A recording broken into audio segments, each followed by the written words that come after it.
This is Money, Motivation, and Mike, and I am your host, Michael Wainwright.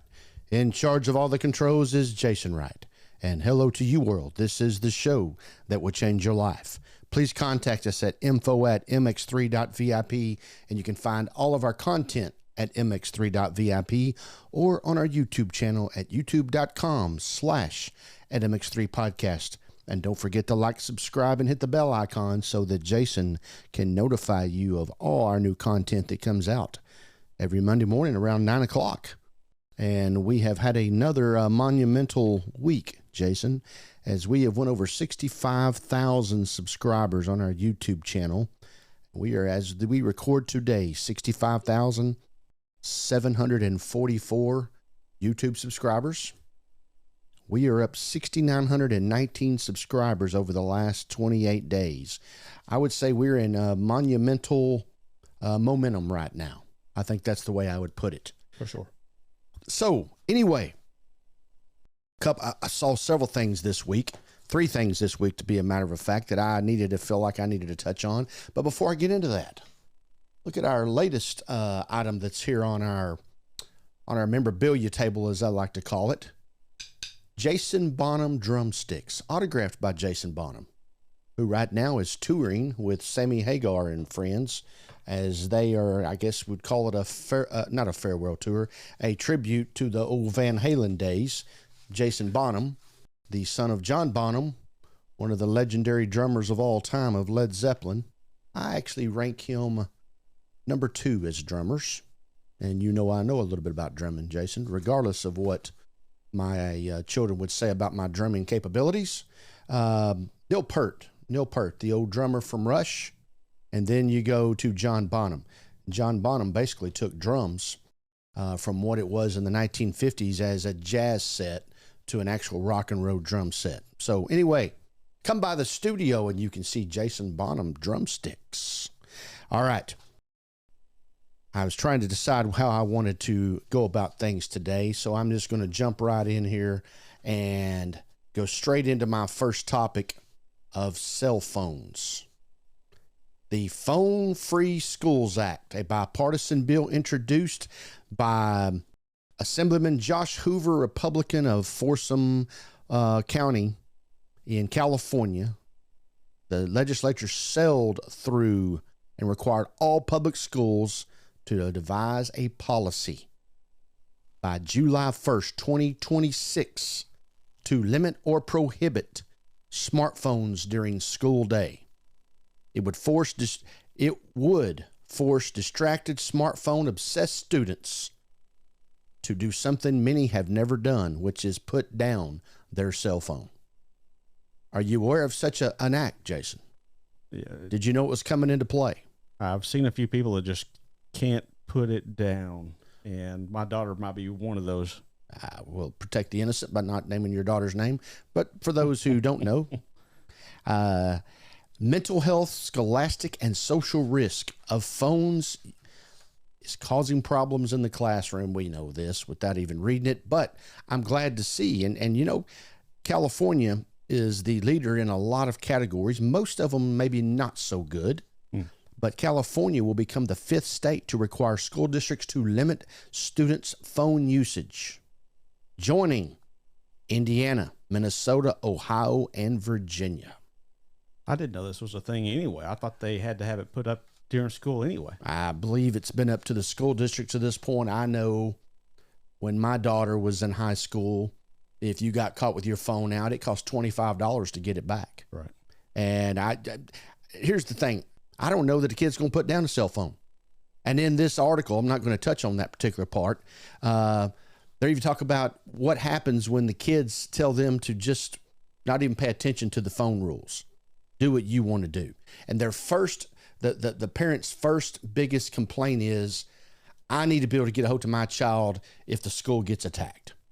And, we've had our share of those over the last 20 years. But O'Malley High School in South Los Angeles says test scores are slightly up, fights are down, and teachers can better focus on instruction, according to Principal Bradley, who credits cell phone ban as the reason. They enacted on their own back in 2020, right as the pandemic was starting. that they put in cell phone ban within the school district, took it upon themselves. What's the biggest shock and surprise for me, he quotes, is we actually had to begin putting out games and things to entertain them at lunch because they really became kids again, Bradley said. They actually were playing games like Monopoly and checkers and things of card games. They actually heard conversations going on again. Lunchtime was no longer quiet.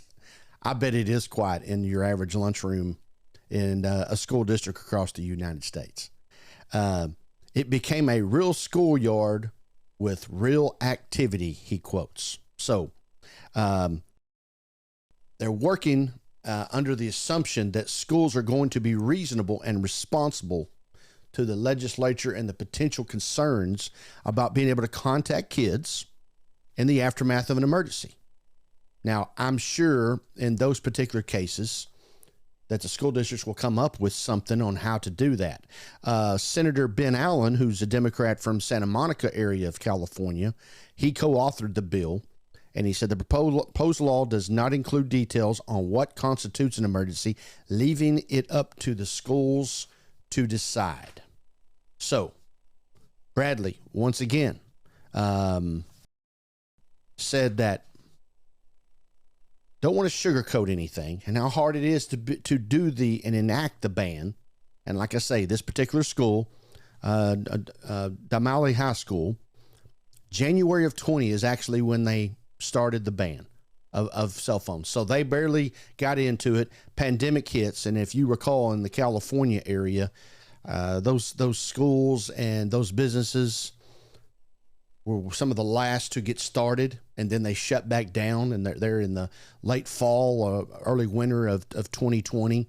So they virtually were out of commission for a good year, and they come right back in. And you think about during this pandemic with all these children, adults, etc., communicating by cell phone on a minute-by-minute basis because they had their cell phone at their discretion because they were at home doing homeschooling, and then have to walk back into that classroom and curb that desire to pull that cell phone out.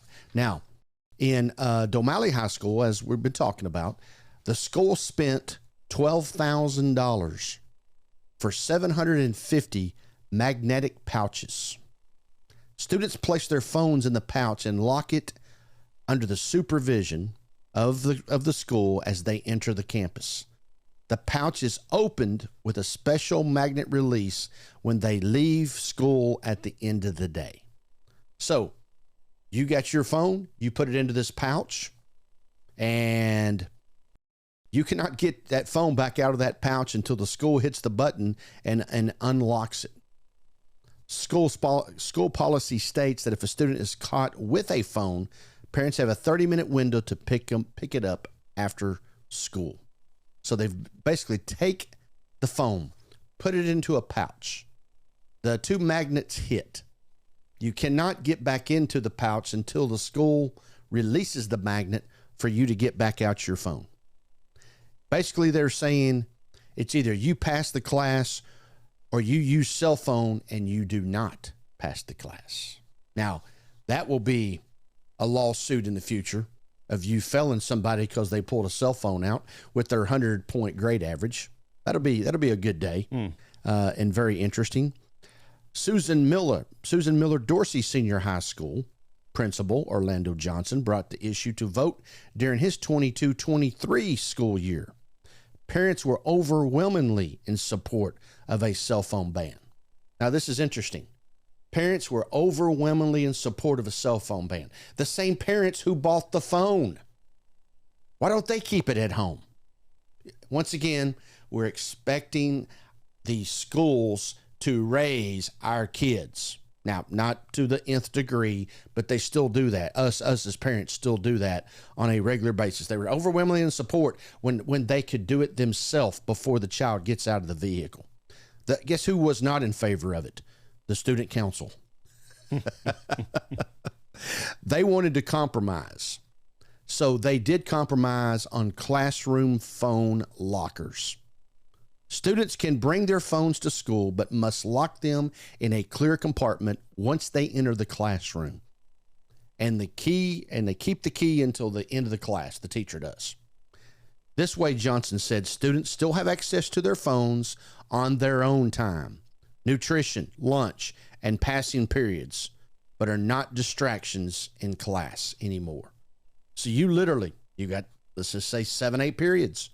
You put your phone over here in this particular area and you pick it back up 7 or 8 times a day based on when, how many ever classes you have. Now, to me, that kid gets back on that phone and there's 40 things they want to check out in the next minute and a half before the bell rings for the next class, whatever it is. I'd like to know how many kids are now being late to class because they can't go through all their goodies before they get to the next class. They wanted to reiterate to the students that we don't want your cell phone, Johnson said. We're trying to prepare kids to be adults. I've got a comment on that in a minute. So it's important to teach the kids how to manage their usage of their cell phone. They're trying to prepare, this is his quote, they're trying to prepare kids to be adults. And the topic is cell phones. Do you know any adult that does not abuse their cell phone? It's ridiculous. I mean, I do my cell phone work late at night or early in the morning, virtually as I'm laying in bed. My cell phone is hitting my forehead many times because I have fell asleep while dealing with emails, etc. Now, there again, we're trying to prepare kids to be adults. The adults are the problem to start with the kids. I know some parents, my kid's not getting a cell phone to such and such till they turn X amount of years old. And then you'll look over here and you got a 4-year-old who can use Google. Next time you go out to eat, Jason, after you've checked out the menu, you look around that dining room, wherever you are, and you find any family, and I'm just going to say a family of 4. You got 4 family members buried in their phone. There is no family time. There is no communication. There is no talking. How was your day, young lady? How was your day, dear? There, none of that going on. It's 4 heads straight down looking at the table. Yeah. Because they're looking at their phones. Yeah. It's 4 individuals having individual meals that just happen to be sitting at the same table. So once again, it all starts with the adults. Now, also a girls' academic leadership academy, the Girls Academic Leadership Academy in Mid-City, California, the only all-girls public school in the district, enacted a cell phone ban when the campus opened in 2016. They have not allowed cell phones since 2016. They serve 6th through 12th graders. The school requires students to keep their phones off and in their backpack all day, a rule that has become integrated into the school culture. Principal Hicks said the ban has unequivocally been important for teenage girls. We looked at a lot of research and saw, this is her quoting, particularly with girls, the level of depression and anxiety and how especially being on social media could lead to low self-esteem in teenage girls, according to Principal Hicks. 2016, a 2022 Pew Research study of teen social media use found that girls 15 to 17 are most likely to be cyberbullied by being on social media. So there you go. California becoming the 5th state. And this article, by the way, I did not mention it. I looked at this and found this in the Los Angeles Times. All the information that I've just talked about. I'm looking forward to the day of when all school districts have banned the use of cell phones in school. And we all know that, and this is according to the research as well, that they really, the conversations, the attention to detail, the grades, the lack of or stress and anxiety has went down all these things have come about due to passing of cell phone or putting on cell phone restrictions at particular schools. Now, two things there. I'm surprised that a school has started this ban back in 2016. I'm surprised that a school started it in January of 20 and then brought it back in as a hardcore rule right after the pandemic. And I'm also surprised that only 5 states have enacted a ban. And of course, it tells you how long it takes, where California being the 5th state, still July of 2026, the school district has to get this enacted. So acting sooner than later is probably going to be the way to go about this thing. Now, Jason, you know, the sport of baseball has a lot of crazy things that go on in it, and unique stuff. Is the only sport that doesn't have a clock, for example. And baseball is played what we call on a diamond. Nobody ever looks at it as a diamond. It looks like an infield with 3 bases and a plate. And it's the only field, other than golf, it's the only field where there is a mound or a hill in the middle of the field. It is the only sport where it goes from grass to dirt to grass. Different types of things along the way there. So, with this in mind, another unique thing happened in Major League Baseball last week. Catcher Danny Jansen becomes the first player in Major League history to play for both teams in the same game. Have you heard about this? I have not heard about this. Okay, here we go. Yeah, you're sitting over there, and when I read the headline, I was dumbfounded as well. Yeah, I can't imagine how this works out. Well, and it does, because it's baseball. And you know, sometimes you win, sometimes you lose, and sometimes it rains. But when it rains in Major League Baseball, they still come back to sometimes you win and sometimes you lose. They had a rain delay in June. Had a 2-month postponement of a game between the Boston Red Sox and the Toronto Blue Jays. Interesting addition. At the plate, the 2-month delay at the plate in the second inning for the Blue Jays was Danny Jansen. Getting ready to hit. Started catcher. Blue Jays. When the game started, it was June 26th. The Canadian team, you know, they put that in there, Toronto's in Canada, traded Danny Jansen to the Red Sox for 3 prospects just a month later. So, when the weather-delayed game picked back up in the second inning on a Monday night, Jansen was playing against his old team in the same exact game he played 2 months earlier. So, according to Major League Baseball, no player has claimed this particular accomplishment of playing for the same team in 2 games. So, Jansen started for the Blue Jays, and he ended the game for the Red Sox. How about that, sports fans? Incredible. He was the catcher for both teams. That's incredible. And had plate appearances. Now, his plate appearance with the Blue Jays did not orchestrate a result. So he had pitches thrown to him, but he did not walk or get a hit.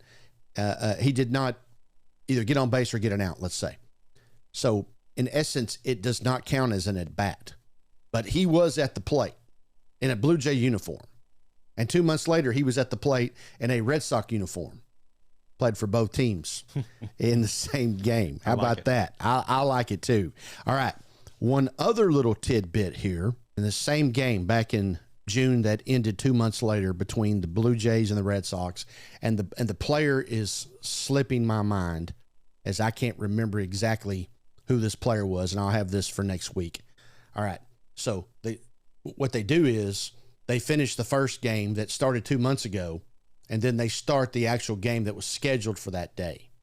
So in essence, they're playing a double hitter, minus how many ever innings had been completed. In this particular case, the only inning that had been completed is the first inning. Okay. And there's a particular player And like I say, his name's escaping my memory. So the first game takes off. Now, remember, 2 months later, this game is still on record of being played in June. He hits a home run. Okay.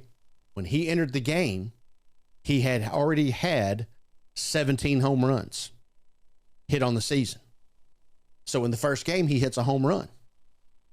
That then on the record becomes his 7th home run of the year, because entering the game in June, he only had 6 home runs. So in the second game, he hits a home run. So on the same day, he hits his 7th and 19th home runs. Only in baseball. So for the record, on this particular day in August, he hits his 7th and 19th home runs, not his 18th and 19th. Wow. Not his 6th, 7th, or 8th home runs, his 7th and 19th home runs. And I can't think of that gentleman's, that player's name. If you come up with it for the end of the show, you let me know. But I that was very unique too.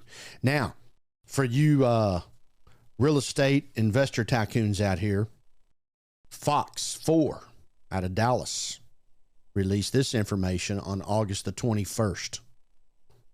McKinney, Texas is ranked as the top real estate market right now in the United States of America, according to WallHub's report. 4 cities in Texas and 3 in North Carolina ranked in the top 10 of this year's list. WallHub ranked the top real estate markets by examining key factors like housing market, affordability, the economic market, and the city's population. So if you're looking to purchase a new home, you may want to take a look at North Texas, as the 4 North cities among the best real estate markets in the country. Once again, according to WallHub. WallHub determined the best real estate markets of their reporting, comparing 300 cities on the various categories like we've already talked about. So here's your list, Jason. McKinney, Texas is number 1. Frisco, Texas is number 2. Frisco's been booming for 20 plus years. Cary, North Carolina, 3. Nashville, Tennessee, still growing, 4. Durham, North Carolina, which they specialized in Durham, but Raleigh-Durham is one big market. But in this particular case, Durham, North Carolina comes in at number 5. Gilbert, Arizona, 6. Charlotte, North Carolina, 7. Denton, Texas, 8. Allen, Texas, 9. Port St. Lucie, Florida, 10.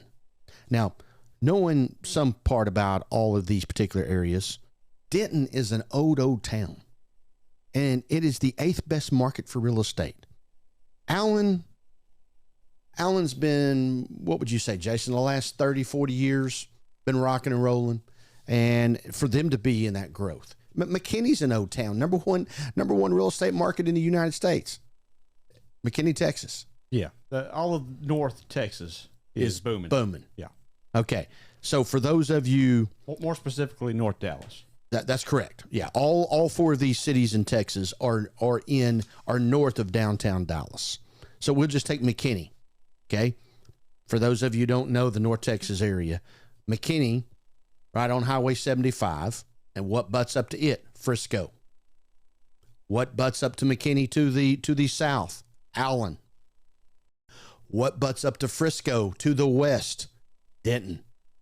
All there. That Highway 380 corridor. Yeah. Rocking and rolling. And the Texas Department of Public Safety's work out there on that highway shows where all of the activity and growth is going on. So you have 4 cities that virtually the city limits begin and end with those particular cities.